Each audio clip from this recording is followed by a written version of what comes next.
Halo semuanya, ketemu lagi dengan aku Rahma Muyasa Rahnor dalam materi yang berjudul Pelayaran Bangsa Eropa ke Indonesia dan Pendudukan VOC. Bab ini adalah bab ketiga di mana kita akan membahas mengenai pelayaran bangsa Eropa. Latar belakang dari pelayaran bangsa Eropa adalah yang pertama, jatuhnya Konstantinopel dan juga Perang Salib. Kemudian hal ini mengganggu perdagangan di Laut Tengah.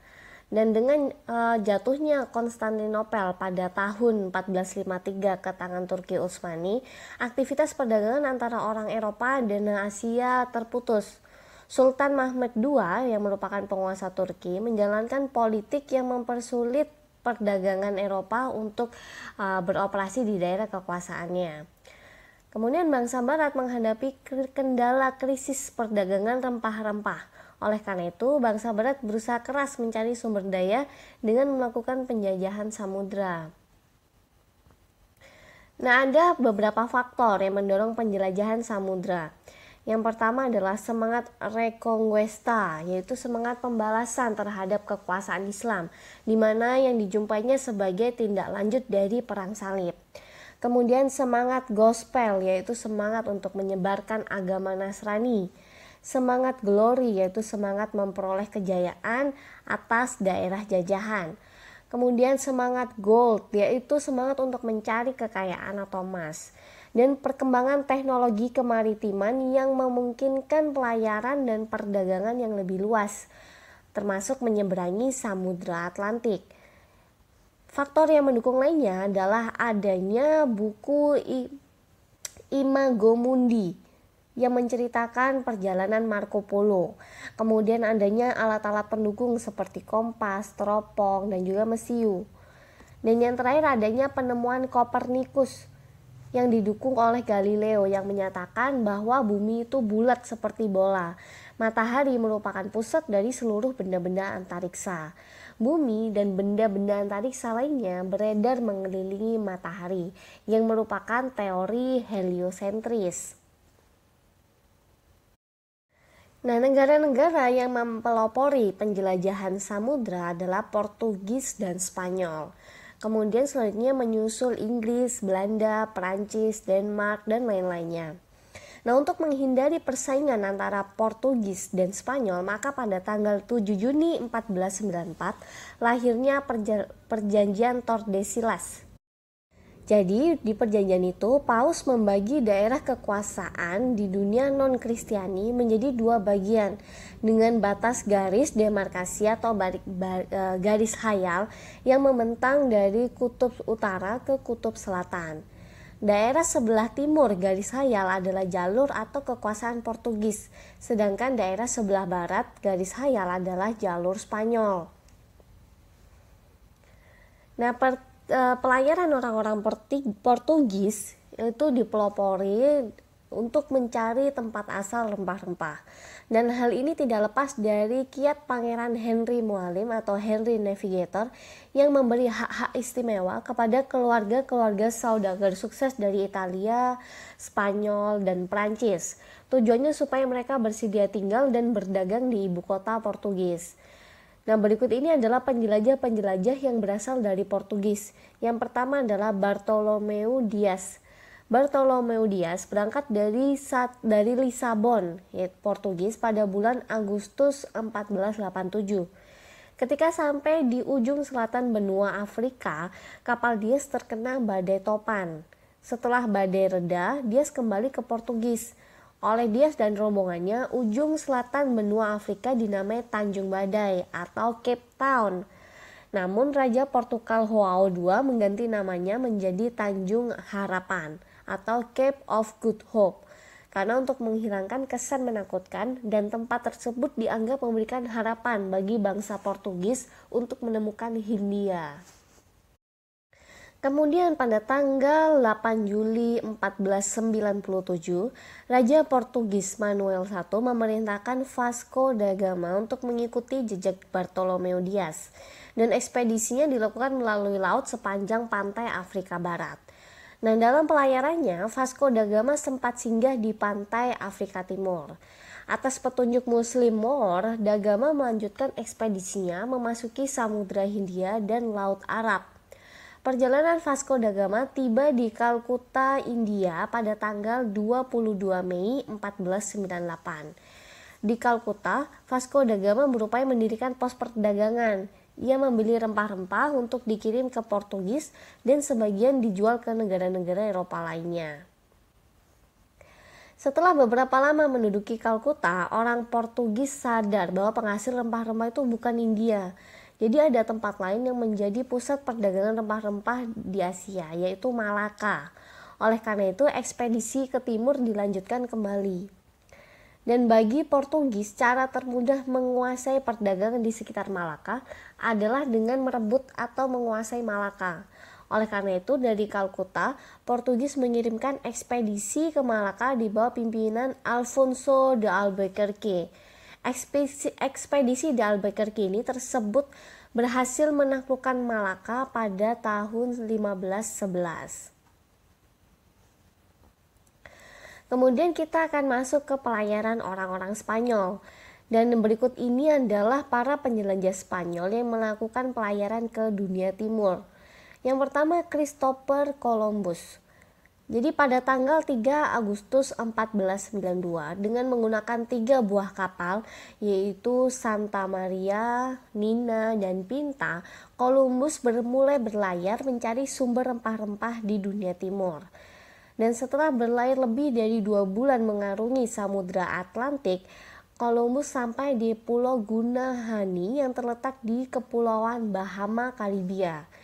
Ia merasa telah sampai di Kepulauan Hindia Timur yang merupakan sumber rempah-rempah. Ia menamai penduduk asli di kawasan itu sebagai Indian. Selanjutnya, Kepulauan Bahama dikenal sebagai Hindia Barat. Dan Columbus bersama seorang penyelidik bernama Amerigo Vespucci antara tahun 1492 sampai 1504 berlayar terhitung 4 kali mereka. Dan mereka menemukan benua baru yang diberi nama Amerika. Jadi penemu benua Amerika adalah Christopher Columbus. Dan sejak Columbus menemukan benua Amerika, menyusul pelaut-pelaut Spanyol seperti Cortés dan juga Pizarro.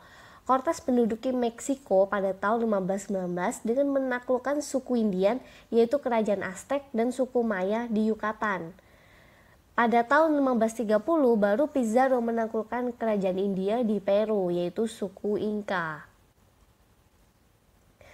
Kemudian kita akan bahas penjelajah satu yang bernama Ferdinand Magelhaens atau disebut Magellan. Pada tanggal 10 Agustus 1519, Magelhaens berlayar ke barat didampingi oleh Kapten Juan Sebastian Elcano atau Sebastian Elcano dan seorang penulis dari Italia yang bernama Pigafetta.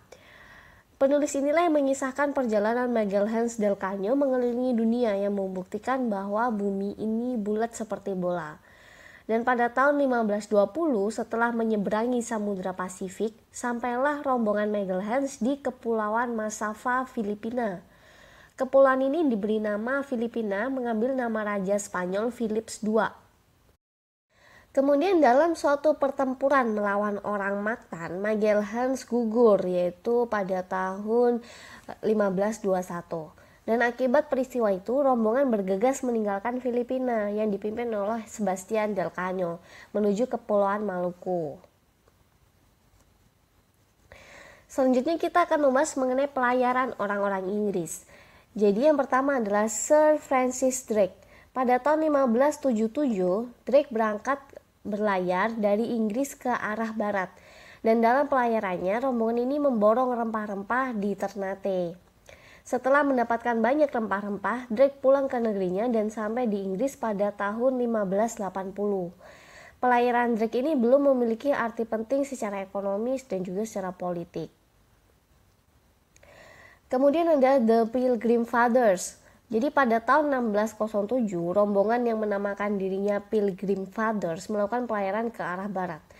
Kapal yang bernama Mayflower berhasil membawa rombongan ini mendarat di Amerika Utara. Selanjutnya ada Sir James Lancaster dan George Raymond.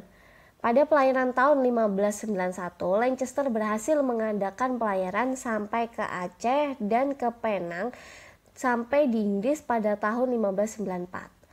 Pada bulan Juni 1602, Lancaster dan maskapai perdagangan Inggris atau yang disebut EIC berhasil tiba di Aceh dan terus menuju di Banten. Di Banten dia mendapatkan izin dan mendirikan kantor dagang. Selanjutnya ada Sir Henry Middleton. Pada tahun 1604, pelayaran kedua EIC yang dipimpin Sir Henry Middleton berhasil mencapai Ternate, Tidore, Ambon, dan Banda.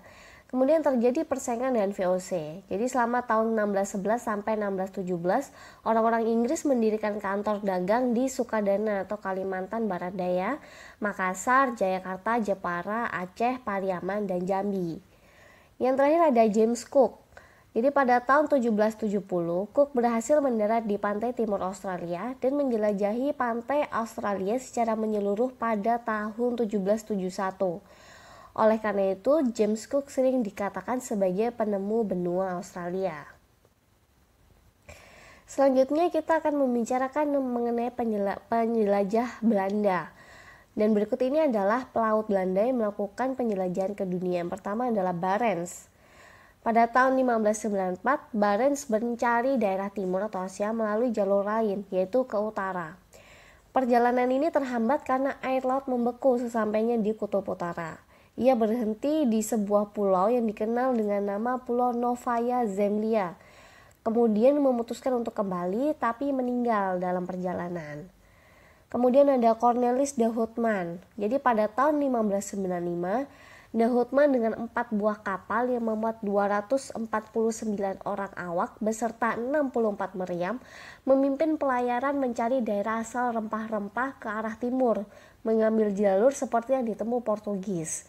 Dan pada tahun 1596, Cornelis de Houtman bersama rombongan sampai di Indonesia dan mendarat di Banten. Selanjutnya ada Abel Tasman yang berlayar mencapai perairan di sebelah tenggara Australia. Pada tahun 1642 ia menemukan sebuah pulau yang kemudian dikenal dengan nama Pulau Tasmania. Kemudian kita akan menjelaskan mengenai pelayaran bangsa Eropa ke Nusantara. Jadi sejak abad ke-13, rempah-rempah itu memang merupakan bahan dagang yang sangat menguntungkan. Dan hal ini mendorong orang-orang Eropa untuk berusaha mencari harta kekayaan ini sekalipun menjelajah samudera. Keinginan ini diperkuat dengan adanya jiwa penjelajah mereka. Memang bangsa Eropa itu dikenal sebagai bangsa penjelajah terutama untuk menemukan daerah-daerah baru. Jadi mereka berlomba-lomba meninggalkan Eropa. Dan mereka yakin bahwa jika berlayar ke satu arah, maka mereka akan kembali ke tempat semula. Selain itu, orang-orang Eropa, terutama Portugis dan Spanyol, yakin bahwa di luar Eropa ada Prestorjon, atau kerajaan dan penduduknya beragama Kristen. Oleh karena itu, mereka berani berlayar jauh. Mereka yakin akan bertemu dengan orang-orang seagama. Pada awalnya, tujuan kedatangan bangsa Eropa ke Indonesia hanya untuk membeli rempah-rempah dari para petani. Namun dengan semakin meningkatnya kebutuhan industri di Eropa, maka mereka mengklaim daerah-daerah yang mereka kunjungi sebagai daerah kekuasaannya. Dan di tempat-tempat ini, bangsa Eropa memonopoli perdagangan rempah-rempah dan mengeruk kekayaan alam sebanyak mungkin. Dengan memonopoli perdagangan rempah-rempah, bangsa Eropa menjadi satu-satunya pembeli bahan-bahan ini. Akibatnya harganya pun sangat ditentukan oleh mereka. Nah, untuk memperoleh hak monopoli perdagangan ini, bangsa Eropa tidak jarang melakukan pemaksaan. Jadi penguasaan sering dilakukan terhadap para penguasa setempat melalui suatu perjanjian yang umumnya menguntungkan bangsa Eropa. Selain itu, mereka juga selalu turut campur dalam urusan politik suatu daerah. Jadi bangsa Eropa itu tidak jarang mengadu domba berbagai kelompok masyarakat dan kemudian mendukung salah satunya. Dengan cara seperti ini, mereka dengan mudah mempengaruhi penguasa untuk memberikan hak-hak istimewa dalam berdagang. Nah, untuk materi ketiga di mana kita membahas mengenai pelayaran bangsa Eropa cukup sampai sini aja. Nanti di bab keempat kita akan mulai membahas mengenai VOC, yaitu yang pertama adalah mengenai pendirian dan pembentukannya. Untuk itu langsung aja ketemu lagi dengan saya di bab keempat ya. Bye.